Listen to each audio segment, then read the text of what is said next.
नमः शिवाय। सभी को मेरा सादर प्रणाम। आज हम भगवान भोलेनाथ अर्थात शिव शंकर की एक दिव्य कथा सुनेंगे। ये कथा हमें उनके असीम करुणा, त्याग और प्रेम का अनुभव कराएगी। शिव जी को हम अनेक नामों से जानते हैं, महादेव, शंकर, नीलकंठ, भोलानाथ, त्रिलोकेश्वर। वे सृष्टि के संहारक हैं, पर साथ ही करुणा के सागर भी हैं। बहुत प्राचीन समय की बात है, समुद्र मंथन हो रहा था। देवता और दानव दोनों ही अमृत प्राप्त करना चाहते थे। मंथन से पहले रत्न निकले, फिर कामधेनु, ऐरावत, लक्ष्मी माता, लेकिन अंत में निकला कालकूट विष। वह विष इतना प्रचंड था कि तीनों लोकों को नष्ट कर सकता था। देवता घबरा गए, दानव डर कर भाग गए। कोई नहीं जानता था कि अब क्या किया जाए। तभी सभी ने एक ही नाम लिया, भोलेनाथ। वे कैलाश पर ध्यानमग्न थे। देवताओं ने विनती की, हे प्रभु, हमारी रक्षा करें, यह विष समस्त सृष्टि को भस्म कर देगा। भोलेनाथ ने आंखें खोली, मंद मुस्कान के साथ उठे।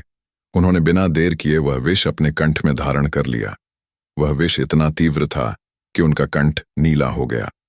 तभी से वे कहलाए नीलकंठ। उन्होंने विष को न निगला न उगला, बस कंठ में ही रोक लिया और इस प्रकार संपूर्ण ब्रह्मांड की रक्षा की। भोलेनाथ केवल देवों के नहीं, दानवों के भी प्रिय हैं। वे भेद नहीं करते। जो उन्हें सच्चे मन से पुकारता है, वे उसी के हो जाते हैं। वे वैरागी हैं, न सोने का मुकुट न सिंहासन, सर्पों की माला, भस्म का लेप और सादा बैल, नंदी उनका वाहन, परंतु उनका हृदय सबसे विशाल। वे आशुतोष हैं, अर्थात जो थोड़े से प्रेम से भी तुरंत प्रसन्न हो जाएं। एक बार की बात है, एक शिकारी जंगल में शिकार के लिए गया। रास्ता भटक गया। प्यास से व्याकुल, भूख से बेहाल, उसने एक पेड़ पर चढ़कर रात गुजारने का निर्णय लिया।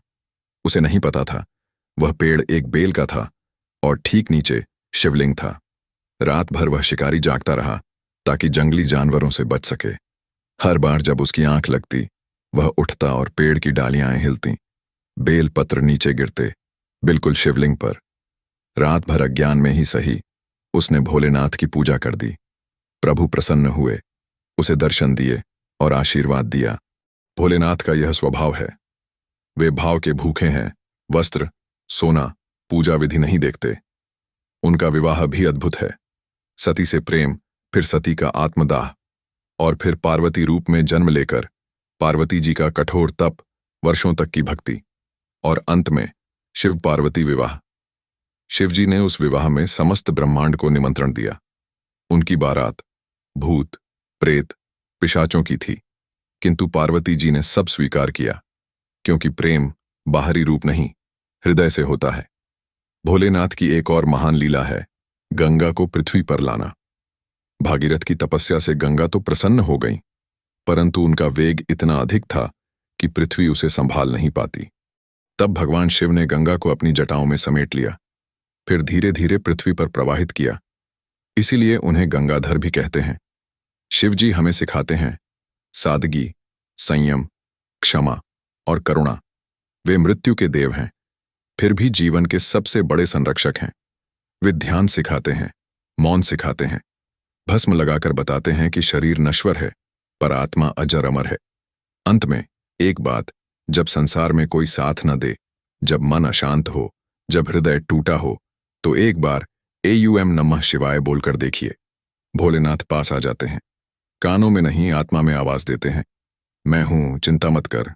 तो आइए हम सब मिलकर एक बार फिर कहें, एयूएम नमः शिवाय, हर हर महादेव।